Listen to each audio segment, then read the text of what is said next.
ndakatovabvunza ndikati kana hama dzenyu dzisingandifariri ngatisiyanei nazvo. Vakati aiwa, don't think like that. Hama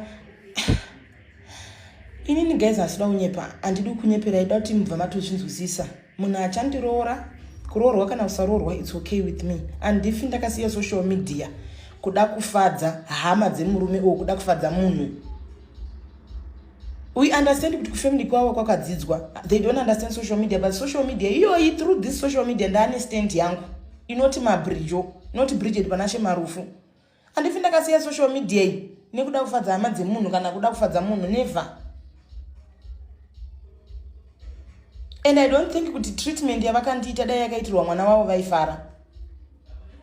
If I'm being honest with you, ndine hama munin'ina wamai vangu vakatondudza kuti zvonizvo kutunganzira maroro, content yemaroro. Handisitourana nedzimwe hama nekuda kwezvinhu zvakaitika izvozvizvi. How would I feel? And vanhu vanenge vari close neni vanenge vachingoti ita kuti uri okay, ita kuti uri. Guys, I'm not okay. You want me to lie to myself? I hate it when I'm lying to myself kuti I'm married whilst I'm not. The reason why I did that live, it's said how people think kuti ukaita live unenge wakadhakwa kana uta say. I'm tired of people telling me kuti I'm disrespecting Vacharamba. I'm not disrespecting him, guys. Dai ndisingatonakirwi nawo ndisina poster from the day one. Saka chi anzi ukunyara nekadhara kako ndozonyara nawo nhasi manje. I'm not married, guys. Stop forcing me kuti ndakaroorwa.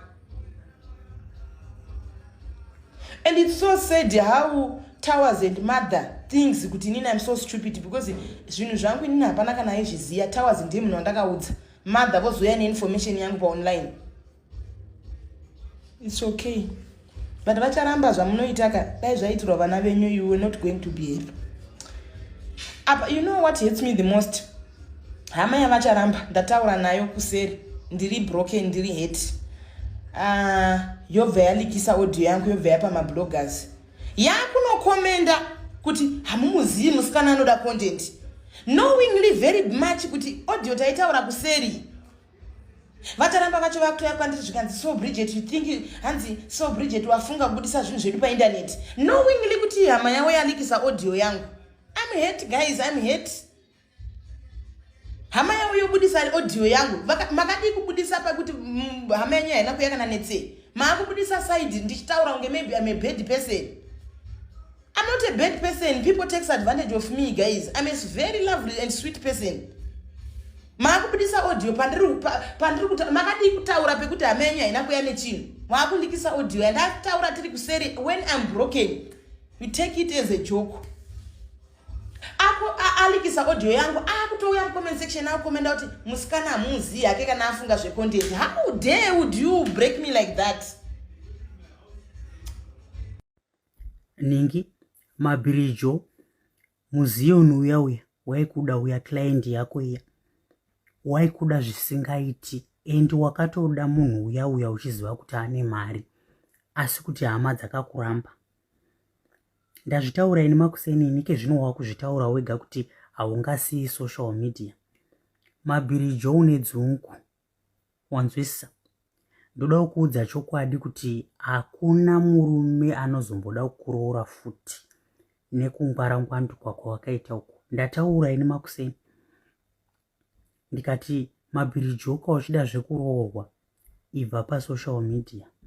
Ike zvinezvi wakutaura wega kuti hama dzakatotsamwira hama dzakatotsamwira social media.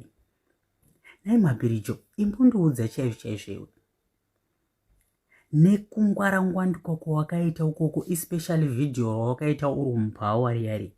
Pane vamwe varume vari kuona uchinatso kuti aiwa ndiri kubhawa, wobva utoti kwai ucharoorwa. Itongoziva kuti aiwa hapana mabirijo. Hapana. Wanzwisa. Murume uya anotokuda zvekudaro ende mari yekuroora anga anayo. Asi kuti hama dzakaita sei dzakaramba. Indoona sekuti nyaya yakangotangira kubva ipo paya. Hama idzi dzaitoda asi kubva pakungopaparika kwese kwaunoita ipapapa. Ndo pakabva nyaya ipo paya padzungi ipo paya. Ndo pakabva nyaya. Mabirijo. Ini ndakazvitaura ini ndikati munoona uyu pati I'm going through a lot. Ndikataura ndikati hakuna imwe nyaya marriage iri kuita sei iri kuvava ikeno wakutaura chokwadi wakutaura chokwadi ende chinhu chandida kukuudza kana uchida kurogwa siyana hati break yakaoma unogona kungochema uchiseka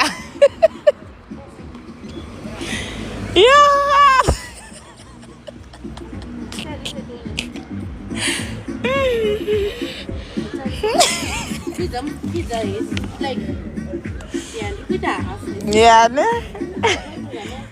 no one is above the program.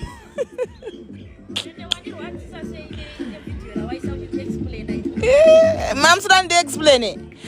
Do you know why am I explaining things? I just hate the fact yekuti.